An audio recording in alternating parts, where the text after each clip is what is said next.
Teras bajet yang pertama, merancang aktiviti ekonomi. Dalam hal ini, kerajaan akan terus menyediakan persekitaran yang mesra dan kondusif untuk melonjak pelaburan domestik dan asing. Usaha kerajaan menunjukkan terdapat peningkatan dalam pelaburan swasta. Sebagai contoh, jika pada tahun 2010, sumbangan pelaburan swasta kepada KDNK adalah 12.4%, kini ia telah meningkat kepada 16.7%. Bagi tahun 2014 pula, pelaburan swasta dianggarkan meningkat kepada 189 bilion ringgit atau 17.9% KDNK, terutamanya dalam bidang minyak dan gas, industri tekstil, kelengkapan pengangkutan serta pembangunan hartanah. Di samping itu, pelaburan awam dianggarkan mencecah sebanyak 106 bilion ringgit.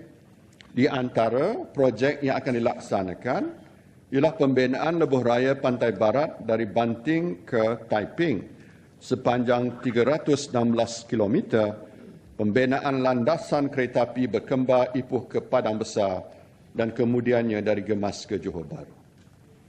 Dalam bidang minyak dan gas pula, antara projek yang akan dilaksanakan oleh Petronas merangkumi projek amonia urea Sabah atau SAMUR di Sipitang, projek pembangunan bersepadu pengeluaran gas dan minyak di Kebabangan, dan projek loji regasifikasi di Lahad Ratu, Sabah, serta projek rapid di Pengerang, Johor yang merupakan pelaburan terbesar di Malaysia.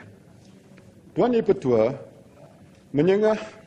menjengah sudut lain, kerajaan akan terus menggalakkan pelaburan di 5 wilayah koridor ekonomi dengan menyediakan infrastruktur asas serta melaksanakan projek yang berimpak tinggi. Sehingga akhir 2012, sejumlah 124 bilion ringgit pelaburan telah direalisasikan atau 41% daripada keseluruhan pelaburan berkomited di wilayah koridor. Bagi tempoh 9 bulan pertama 2013 pula, kesemua koridor telah berjaya menarik pelaburan berkomited berjumlah 53.4 bilion ringgit.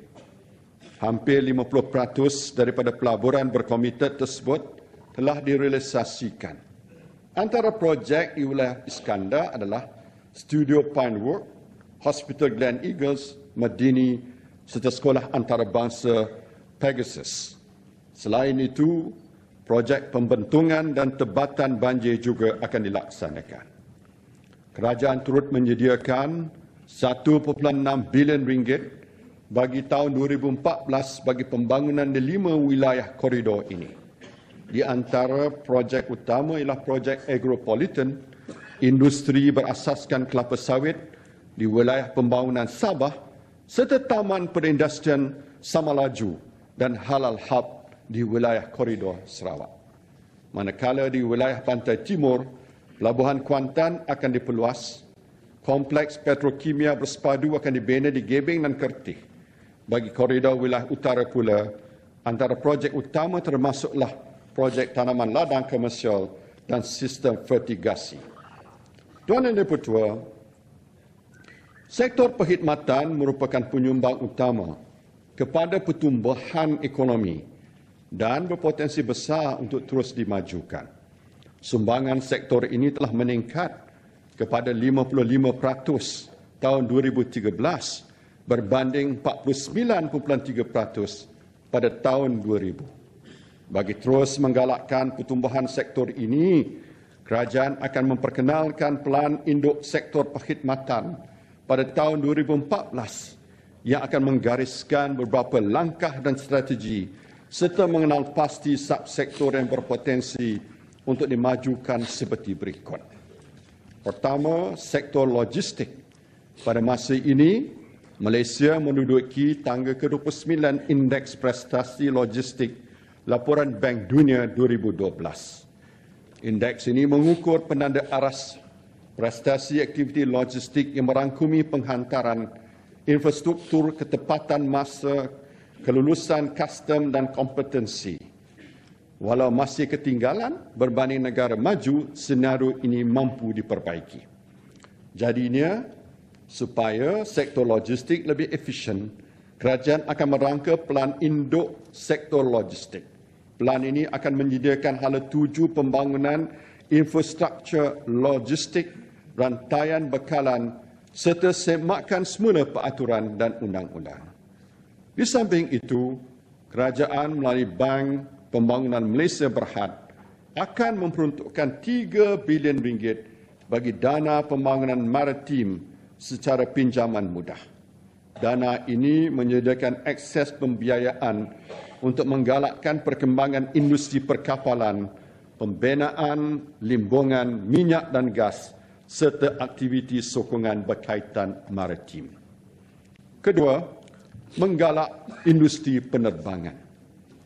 Malaysia berpotensi menjadi hub penerbangan di rantau ini. Industri ini dapat memberi kesan pengganda kepada ekonomi, memandangkan permintaan terhadap penumpang dan kargo udara semakin meningkat. Bagi tempoh Januari hingga Julai 2013, jumlah penumpang di lapangan terbang seluruh negara bertambah kepada 43.9 juta berbanding 38.6 juta penumpang bagi tempoh yang sama pada tahun 2012. Jumlah kargo udara yang dikendalikan turut meningkat kepada 529,000 tan bagi tempoh yang sama. Dengan beroperasinya KLIA 2 nanti, jumlah penumpang dijangka meningkat kepada lebih 70 juta. Untuk memajukan lagi industri ini, kerajaan akan menggubal dasar penerbangan nasional yang akan menggariskan langkah yang mengukuh ekosistem dan rantaian perkhidmatan industri penerbangan. Bagi melicinkan pengurusan operasi dan pengendalian trafik udara, sistem pengurusan trafik udara sedia ada di Subang yang telah berusia hampir 20 tahun ini akan digantikan. Oleh itu, sebuah pusat pengurusan trafik udara baru dengan kos sebanyak RM700 juta akan dibina di KLIA. Sistem baru ini akan dapat meningkatkan pergerakan trafik udara dari 68 kepada 108 pergerakan setiap jam melalui 3 landasan. Untuk makluman Dewan Yang Mulia, kapasiti pengendalian ini adalah antara yang tertinggi di dunia. Demi keselesaan para penumpang, kerajaan juga akan menaik taraf beberapa lapangan terbang, termasuk di Kota Kinabalu, di Sandakan Sabah, serta Miri, Sibu juga Mukah di Sarawak. Untuk tujuan ini, kerajaan akan menyediakan peruntukan sebanyak RM312 juta. Di samping itu, terminal penumpang di lapangan terbang Langkawi dan lapangan terbang Kuantan akan dinaik taraf. Ketiga, promosi sektor pelancongan. Sektor ini telah menjana pendapatan sebanyak RM65 bilion pada tahun 2013. Dan berpotensi untuk dipertingkatkan lagi. Pada tahun 2012, kita berjaya menarik kemasukan seramai 25 juta pelancong dari seluruh dunia. Bertitik tolak dari perkembangan yang memberangsangkan ini, Tuan Ibu Ketua, dengan sasaran sebanyak 28 juta pelancong, tahun 2014 telah diisytiharkan sebagai tahun melawat Malaysia. Dalam menjayakan ikhtiar ini, kerajaan memperuntukkan RM1.2 bilion bagi tahun 2013 dan 2014, merangkumi perbelanjaan mengurus dan pembangunan yang meliputi program promosi dan pengiklanan. Sebagai usaha berterusan menggalakkan kemasukan pelancong, Sukacita saya umumkan pula tahun 2015 sebagai Year of Festival dengan penganjuran dan pameran pelbagai program budaya dan perayaan di negara ini.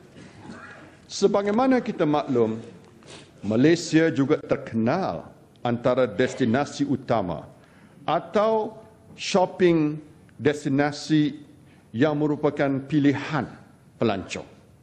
Untuk makluman Tuan Yang Di-Pertua, menurut laporan CNN Travel 2013, menunjukkan Kuala Lumpur menduduki tempat keempat sebagai bandaraya paling popular untuk membeli belah selepas New York, Tokyo dan London.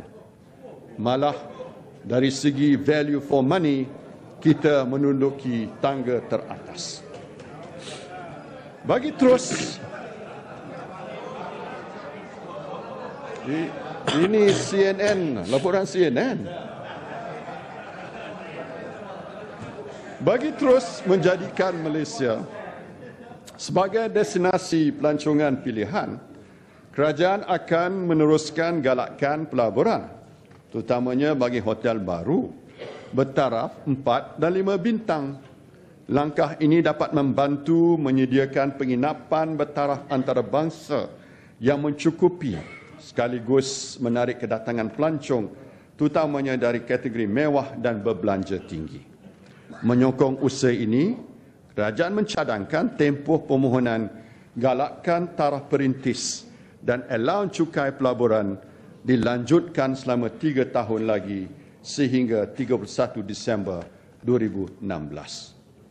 Selain itu, di bawah Bank Pembangunan Malaysia Berhad sejumlah 2 bilion ringgit, tabung khas infrastruktur pelancongan akan disediakan.